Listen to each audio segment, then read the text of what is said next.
welcome back to the Fermented World Homebrew channel. Today we are making a big batch of must, and then we're gonna cut it in between two different brews.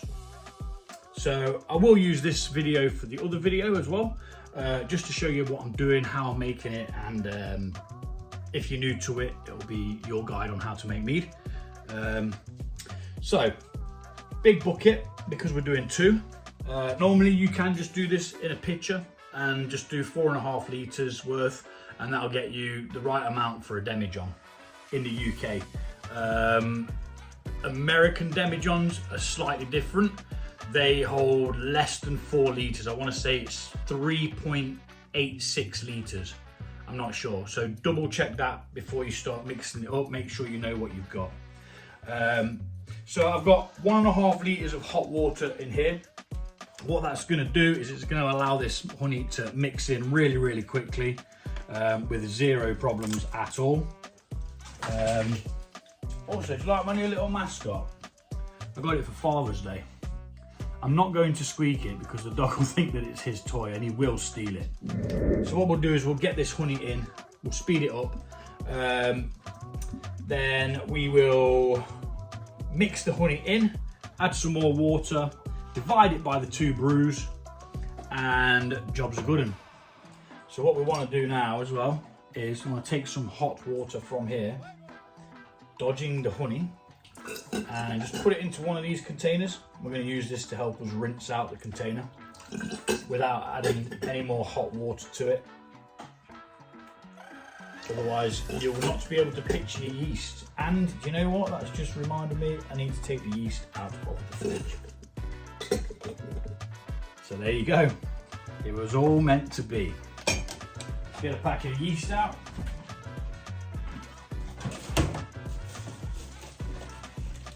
You store it in the fridge because then it helps it lay dormant. Sorry if you can hear some crunching sound. The dog decides to come in, have his dinner every single time I start a video. So we're going to put that just there so it can warm up to room temperature. We've got some hot water in there. We're probably going to need a bit more, to be honest, because we're going to be putting this into the other containers as well. And at a certain point, the water cannot absorb or dilute any more of the honey into it. It's called an absorption rate, I believe. Don't quote me on that though. Right, let's get the rest of these honeys in. We'll speed it up.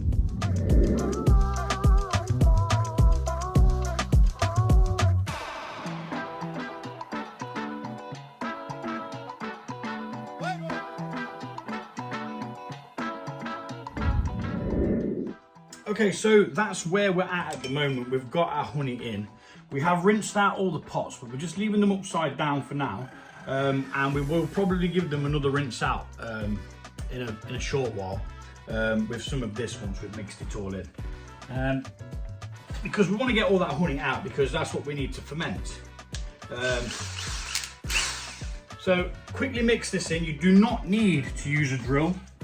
I choose to because I just find it a lot easier.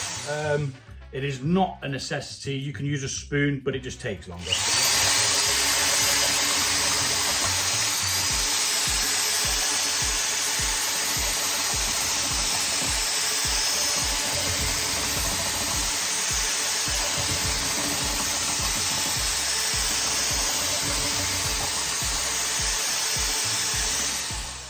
So with the honey being in the hot water, it's going to dissolve really quickly, and you want to just check that you've got no residue left.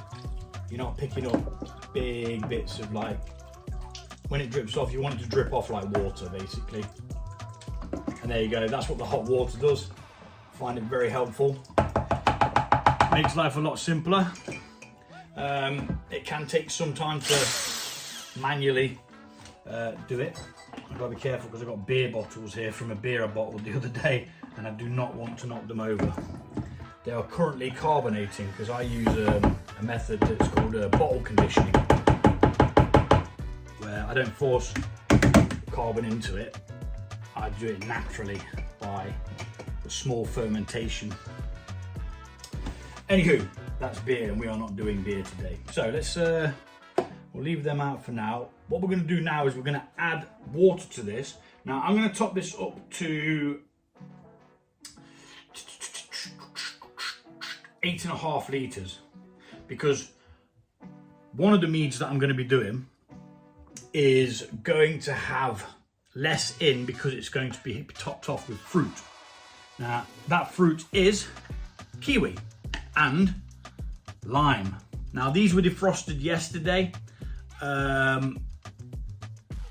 Yeah, they look okay, to be honest. They do look okay. I'm not going to be putting the lime peel in. I was originally, but I'm not going to.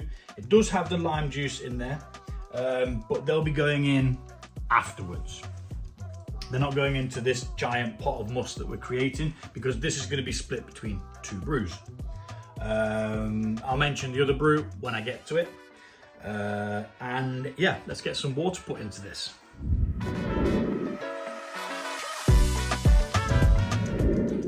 Okay, so now we've got this up to the 8.5 litres. Like I say, one of them is going to have 4 litres, the other's going to have 4.5. The one that's going to have the 4 litres is going to have fruit in. The reason why you don't use additional must is because these have a limit to where you can mess with them, really. So you want it to be resting around here, so that when you put your fruit in, it's not going to be pushing that fruit up out of your airlock. There's still a potential for it to happen, and what I should have done is I should have done this brew in one of the open top, wide mouth ones. It's a fermenter that's got a hole about that big instead of a small one. I should have done that, but unfortunately I didn't. So that's where we're at, and I've got something stuck to my slippers. Anywho, let's mix this together now. But first, what we're going to do is we're going to add something which somebody asked about recently, actually. They asked me whether I use any nutrients or feed, and I do. Always have done, so I'm going to continue to do so. You can do it without, if that is your preference. I have nothing to say other than good luck. You know, if you want to do it without, you do it without, that's fine. It might take longer for you to drink it, but the end result will be the same. So this is 1 level teaspoon per gallon. This is about a 2 gallon batch, so we're going to do 2.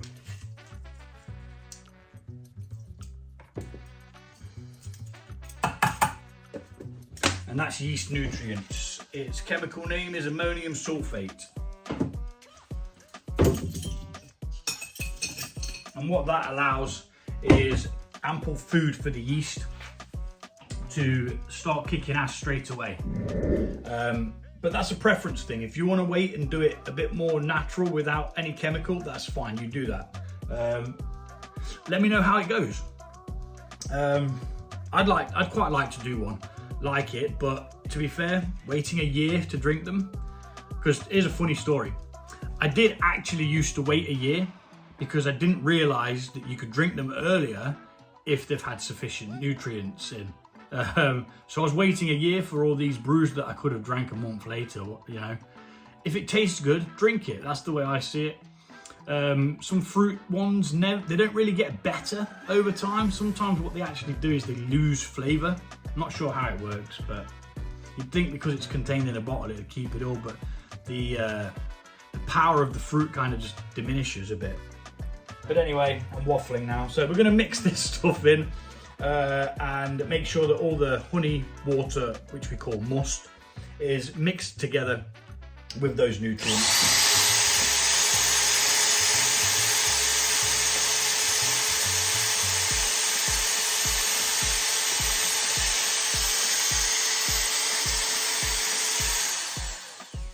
That should be enough. And then what we're going to do now is we're going to take some more of this must, a good draw of it, and we're just going to rinse out these one more time, just to make sure that we're getting all the honey. You know, the bees have worked hard to make this, so it's only right that we don't waste any. And I flipping hate waste, which is another reason why this Kiwi mead is being made. First of all, they were going off. They're getting a bit squidgy, so I thought, well, no one's eating them, I'm going to make a mead out of them. which happens quite a bit actually. I did it with a orange mead, which is now in secondary. It's over there with some dried orange in, and hopefully that'll bring back the nice orange citrus flavour to it. And yeah, I just don't like things being wasted. Can't abide it. So, less waffling, more rinsing out the containers. I do go off on one sometimes, I just don't know. I don't get out much, I suppose. And it's weird because I'm actually talking to myself, although I will be talking to you eventually when you watch this, but at the moment, it's a bit odd. But anywho, let us continue. The rinsing of the containers. As you can see, some of them have still got a reasonable amount in. That's all going to add to the fermentables that we've got.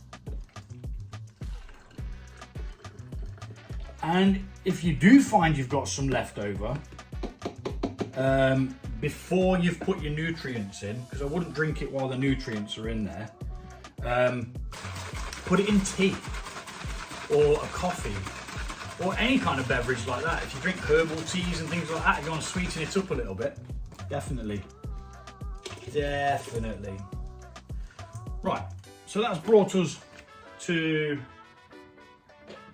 this point in time. Let's just dash them over there a sec and clear that up a bit. Now if I'm hurrying, I'm sorry, it's just that my son's got a sports day at the school at past, and I've probably got about 35 minutes to get both of these meads done and then get my ass down there.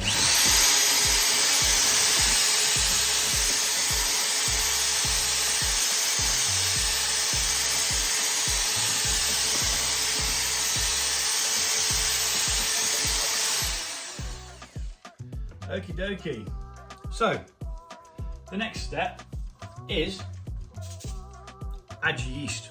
We're going to be adding the yeast to the whole batch so that it evenly spreads out when we come to mix the two different demijohns.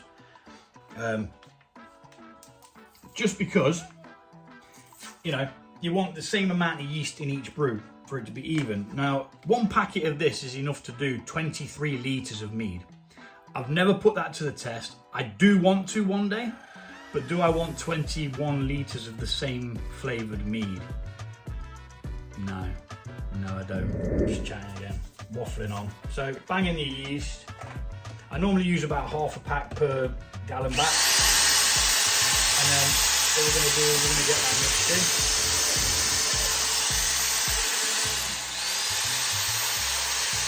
We're going to lift the mixer slightly out as well, and it's going to beat some oxygen in there, which we do need for the fermentation at the beginning.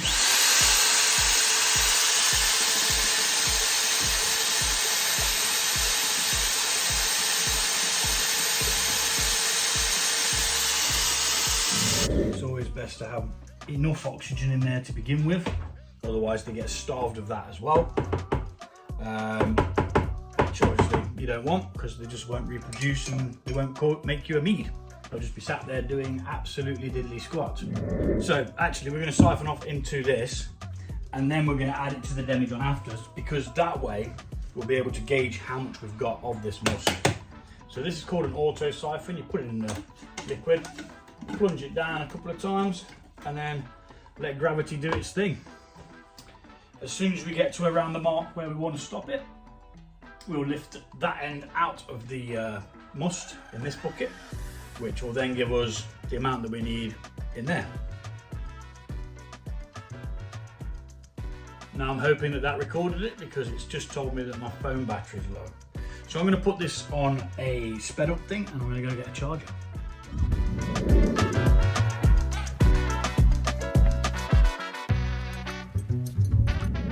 So I've stopped it at around 3.5 litres, because I do remember that these, when they're frozen and thawed out, they do give a bit of juice out.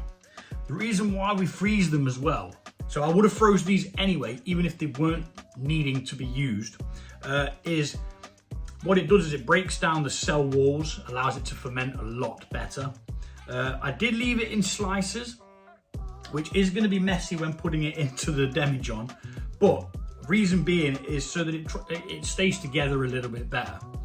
And the lime juice is already in there, so there's 1 lime added to this. All in all, I guesstimate that there is approximately,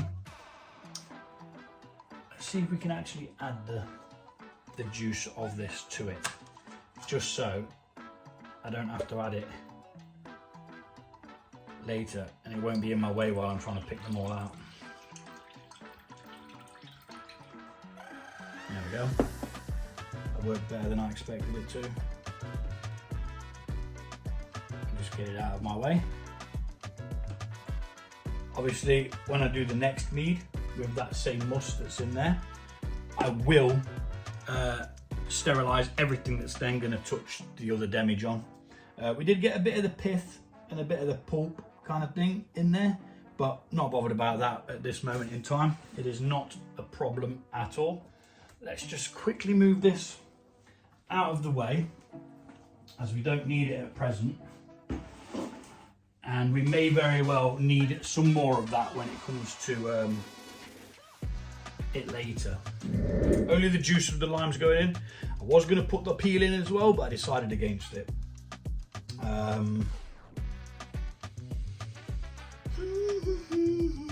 Where are we? Right, we're going to bang this must into this demijohn now. Got a funnel over here that's been sterilised. Just remember as well, you do have to sterilise and, well, clean and sterilise absolutely everything that you come across. Anything that's going to touch it, if you don't sterilise it and there's bacteria in there, you have buggered it before you've even started. Which isn't what you want to hear, is it? So we're going to be pouring our must into here, which I am going to speed up because it's rather boring. But this is our honey, nutrients, yeast and water mix. And it's going into the demijohn to see where we're sat. We're then going to add the fruit, which I'll speed up as well because it's just me adding fruit. And then we'll see where the liquid level is, as to whether we're going to put any more in and risk it. I don't want it going everywhere, so the chances are I'm not going to risk it, but we'll see what happens.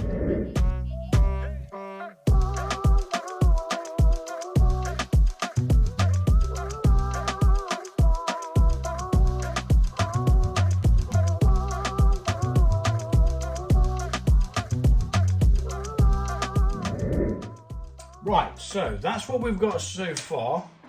Let's just give that a little mix around.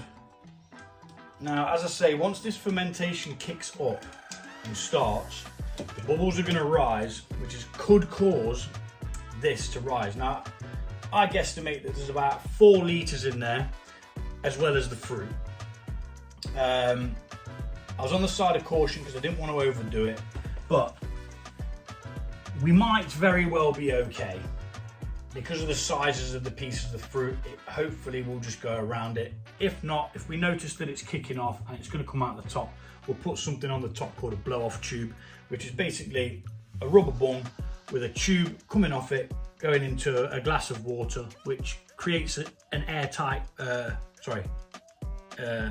creates a sanitary environment, but also allows any crud that wants to flow out to flow out. Hopefully it won't come to that, but who knows. So now we need to take a hydrometer reading, and what this will do is it will let us know what we're working with.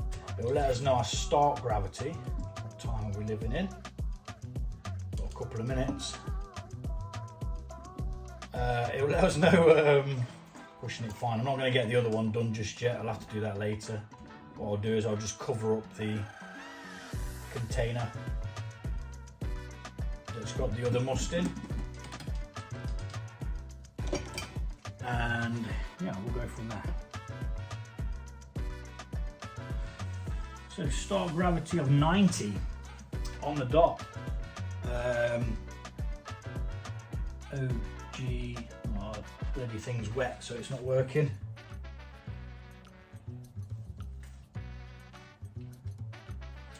Let's try a different pen.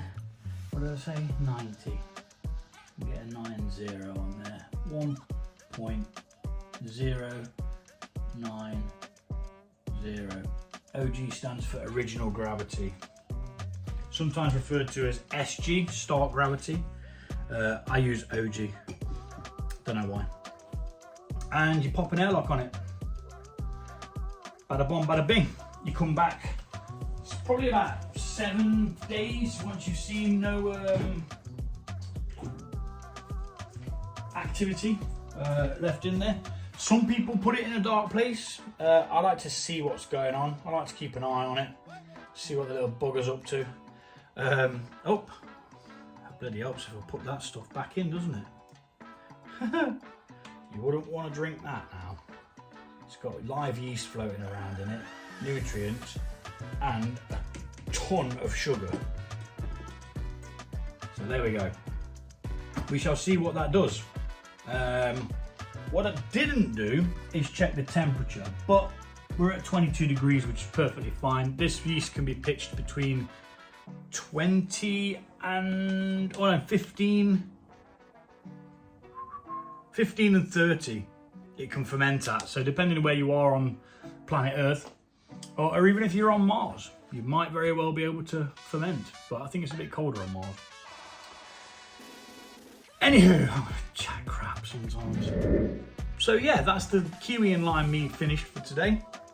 We've got it started. We'll see what happens, and until then, take it easy, stay awesome, and I'll see you soon.